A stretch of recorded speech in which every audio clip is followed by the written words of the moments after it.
नमस्कार, ये आकाशवाणी पटना है। अब आप खालिद रशीद से प्रादेशिक समाचार सुनिए। पहले मुख्य समाचार। केंद्र सरकार का महत्वपूर्ण फैसला, अटल पेंशन योजना को मिला अवधि विस्तार, 2031 तक रहेगी जारी। मुख्यमंत्री नीतीश कुमार ने समृद्धि यात्रा के तहत आज सारण जिले में 538 करोड़ रुपए की 59 विकास योजनाओं का उद्घाटन और शिलान्यास किया। विधानसभा अध्यक्ष डॉक्टर प्रेम कुमार ने कहा, पारदर्शिता, निगरानी और नागरिक सहभागिता लोकतंत्र का मजबूत आधार है।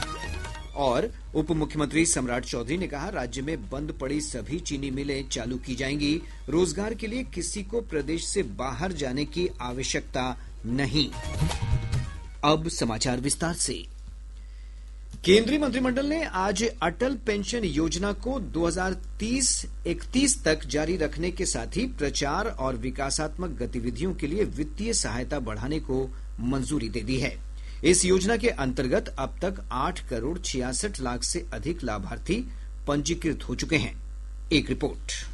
आज नई दिल्ली में प्रधानमंत्री नरेंद्र मोदी की अध्यक्षता में हुई मंत्रिमंडल की बैठक में ये निर्णय लिया गया। ये योजना मई 2015 में असंगठित क्षेत्र के श्रमिकों को वृद्धावस्था में आय सुरक्षा प्रदान करने के उद्देश्य से शुरू की गई थी। ये योजना 60 वर्ष की आयु के बाद प्रति माह 1000 से 5000 रूपए तक की न्यूनतम गारंटीकृत पेंशन प्रदान करती है। ये लाभार्थी के योगदान पर निर्भर करती है। सरकार ने लघु उद्योग विकास बैंक सिडबी को 5000 करोड़ रुपए की पूंजीगत सहायता राशि भी स्वीकृत की है। इससे 25,74,000 से अधिक सूक्ष्म और लघु उद्योगों से जुड़े लाभार्थियों को फायदा मिलने की आशा है। अंकित और दीपेंद्र की रिपोर्ट के साथ समाचार कक्ष से जागृति शर्मा। इधर राज्य सरकार ने बुजुर्गों, दिव्यांगों और विधवाओं को बड़ी राहत देते हुए जीवन प्रमाण पत्र नहीं जमा करने की स्थिति में भी सामाजिक सुरक्षा पेंशन का भुगतान जारी रखने का फैसला किया है। समाज कल्याण मंत्री मदन सहनी ने पटना में पत्रकारों से बातचीत करते हुए कहा कि किसी कारण जीवन प्रमाणीकरण नहीं जमा कर पाने की स्थिति में भी लाभार्थियों का पेंशन बंद नहीं किया जाएगा।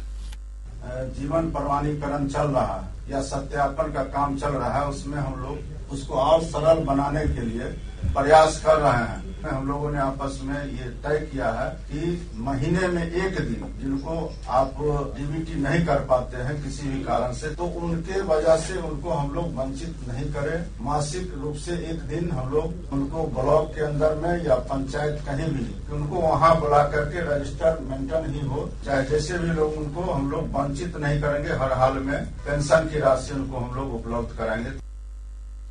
विभाग की प्रधान सचिव वंदना प्रेसी ने कहा कि बुजुर्गों को राहत के लिए पंचायत और प्रखंड स्तर पर विशेष शिविर लगाया जाएगा।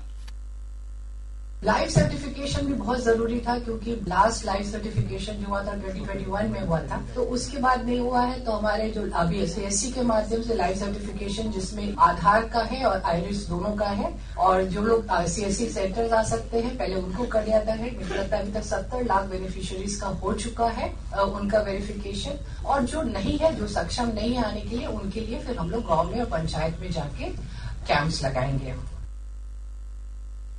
मुख्यमंत्री नीतीश कुमार ने समृद्धि यात्रा के तहत आज सारण जिले को 538 करोड़ रुपए की विभिन्न विकास योजनाओं की सौगात दी।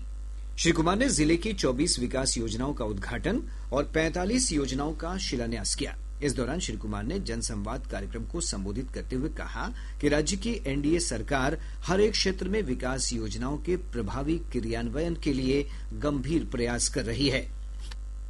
रोजगार के लिए जिले की 5,58,000 महिलाओं को 10,000 रूपये के हिसाब से राशि दी जा चुकी है। इन्हें रोजगार आगे बढ़ाने के लिए 2 लाख रूपये तक की अतिरिक्त सहायता भी दी जाएगी। सारण जिले में औद्योगिक क्षेत्र की स्थापना कर नए उद्योग लगाए जाएंगे। डेयरी को बढ़ावा देने के लिए जिले के शेष 1087 गाँव में दूध उत्पादन समितियों का गठन तथा सभी 323 पंचायतों में जो भी है सुधा दूध बिक्री केंद्र खोला जाएगा। मुख्यमंत्री श्री कुमार ने यात्रा के दौरान छपरा में जीविका सिलाई केंद्र, राजकीय औद्योगिक प्रशिक्षण संस्थान, आईटीआई तथा अन्य विकास स्थलों का निरीक्षण भी किया। उप मुख्यमंत्री सम्राट चौधरी ने कहा है कि राज्य के लोगों को रोजगार के लिए बाहर नहीं जाना पड़ेगा। मुख्यमंत्री नीतीश कुमार की समृद्धि यात्रा के दौरान छपरा में सभा को संबोधित करते हुए श्री चौधरी ने कहा कि प्रदेश में बड़े पैमाने पर उद्योग स्थापित किए जा रहे हैं। उन्होंने कहा कि बंद पड़ी सभी चीनी मिलें फिर से खोली जाएंगी। श्री चौधरी ने कहा कि बिहार के युवाओं को अपनी जगह पर ही काम मिले, इसके लिए देश की सबसे बेहतरीन औद्योगिक नीति लागू की गई है। उद्योग लगाने के लिए हम 1 रुपया पर जमीन देने का काम करें। हम जीसीसी ला रहे हैं, हम सेमीकंडक्टर की फैक्ट्री लगा रहे हैं। हम किसान के लिए बिहार की सरकार और भारत के सरकार के सहयोग से बिहार में जितने भी बंद पड़े चीनी मिल है सबको शुरू करने का काम बिहार की सरकार करेगी। साथियों, जो मजदूरी करने के लिए बिहार के बाहर जा रहे हैं, हम आपको स्वस्थ करते हैं, माननीय मुख्यमंत्री जी आश्वस्त करते हैं, अगले 5 वर्षों में वैसे सभी लोगों को बिहार के अंदर रोजगार देने का काम बिहार की सरकार करेगी। विधानसभा अध्यक्ष डॉक्टर प्रेम कुमार ने कहा है कि पारदर्शिता, निगरानी और नागरिक सहभागिता लोकतंत्र का मजबूत आधार है। श्री कुमार आज उत्तर प्रदेश विधानसभा में आयोजित 3 दिवसीय 86वें अखिल भारतीय पीठासीन अधिकारी सम्मेलन को संबोधित कर रहे थे। विधानसभा अध्यक्ष ने जनता के प्रति विधायिका की जवाबदेही को महत्वपूर्ण बताते हुए कहा कि विधायिका का उत्तरदायित्व पूर्ण भूमिका से ही लोकतंत्र सुदृढ़ होता है। भारतीय जनता पार्टी के नवनिर्वाचित राष्ट्रीय अध्यक्ष नितिन नवीन ने आज नई दिल्ली स्थित पार्टी मुख्यालय में वरिष्ठ पदाधिकारियों के साथ मैराथन बैठक की। बैठक का उद्देश्य संगठन को मजबूत करना और भविष्य की रणनीति तैयार करना है।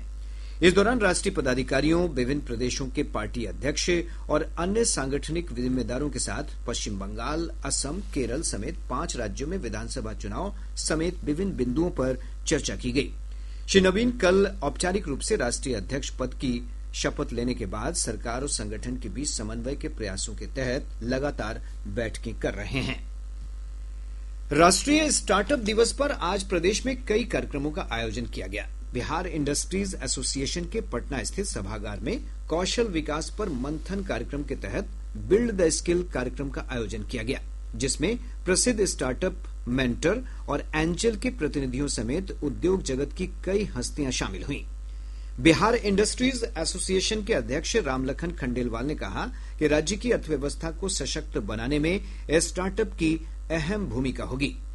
मुख्य वक्ता के रूप में प्रसिद्ध स्टार्टअप मेंटर और एंजल इन्वेस्टर हरि बाल सुहश्रुम ने कहा कि वर्ष 2026 तक भारत में स्टार्टअप्स की संख्या 2 लाख से अधिक हो चुकी है। उन्होंने बताया कि स्टार्टअप के माध्यम से देश में अब तक 21 लाख से अधिक रोजगार के अवसर सृजित किए गए हैं।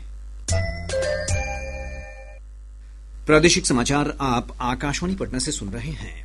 ताजा समाचारों के लिए आप हमारे एक्स हैंडल AIR News _ पर जा सकते हैं। केंद्र सरकार ने बताया है कि सुकन्या समृद्धि योजना के अंतर्गत 4,53,00,000 से अधिक बैंक खाते खोले गए हैं। इनमें जमा राशि 3,33,000 करोड़ रुपए से अधिक है। यह योजना जनवरी 2015 में बेटी बचाओ बेटी पढ़ाओ अभियान के अंतर्गत शुरू की गई थी। इस छोटी बचत योजना के अंतर्गत 8.2% की ब्याज दर रखी गई है। योजना में बालिका के जन्म से 10 वर्ष की आयु तक खाता खोला जा सकता है। सुकन्या समृद्धि योजना लाखों बालिकाओं के लिए आशा और महिला सशक्तिकरण का प्रतीक बन गई है। मुख्य निर्वाचन आयुक्त ज्ञानेश कुमार ने कहा है कि बूथ स्तरीय अधिकारी देश में चुनाव आधारित लोकतांत्रिक व्यवस्था के स्तंभ हैं। नई दिल्ली में आज आयोजित भारतीय अंतर्राष्ट्रीय लोकतंत्र और चुनाव प्रबंधन सम्मेलन को संबोधित करते हुए श्री कुमार ने भारत को लोकतंत्र की जननी बताया है।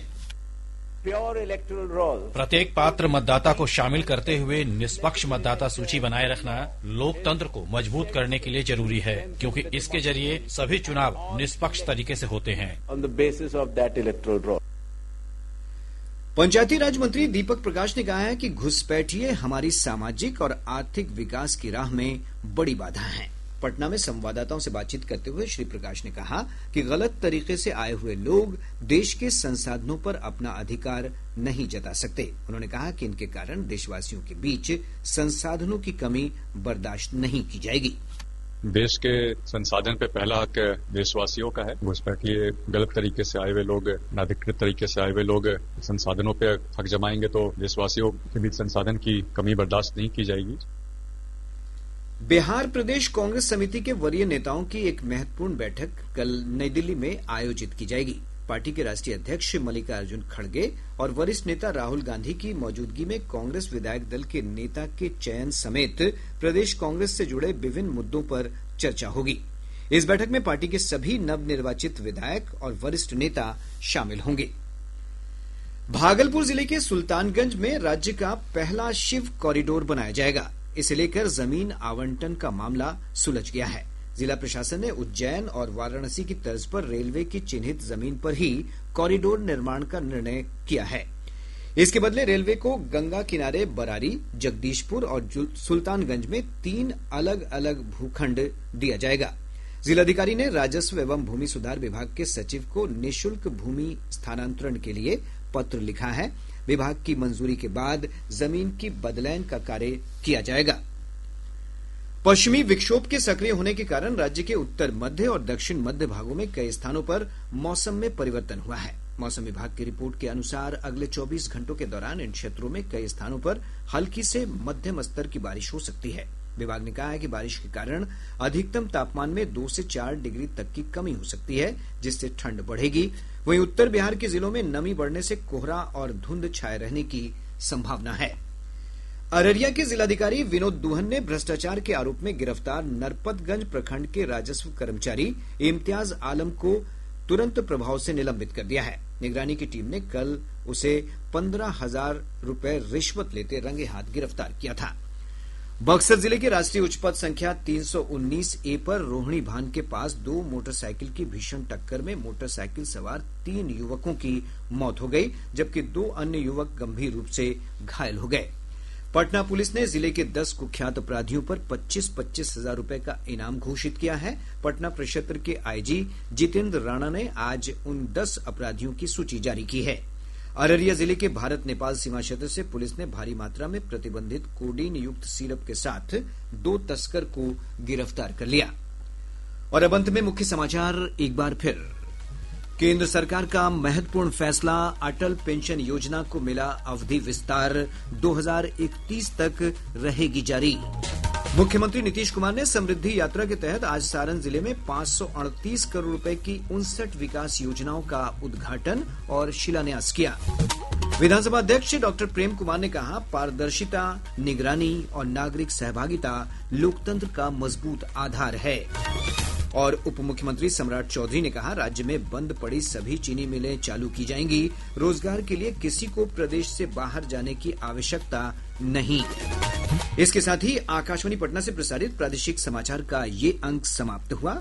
आकाशवाणी पटना से अगला समाचार बुलेटिन प्रातः 8:48 से प्रसारित किया जाएगा। नमस्कार।